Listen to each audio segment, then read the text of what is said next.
Сәлеметсіңдер ме балалар? Көркем жазу сабағын бастаймыз. Бүгінгі тақырып көшіру диктанты. Мақсаты әріптердің байланысын сақтай отырып, көркем жазады. Көшіріп жазу диктантында мына дескриптор арқылы бағалаймыз. Әріптердің биіктігі мен мөлшерін сақтап жазады, әріптердің байланысын сақтайды, әріптерді көлбеу жазады, өлеңді сауатты көшіріп жазады.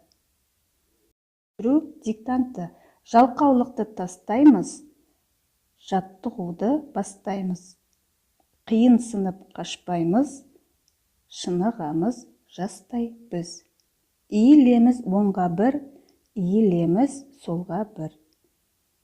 Қимылдайды әр сәтте, аяқта бір, қолда бір.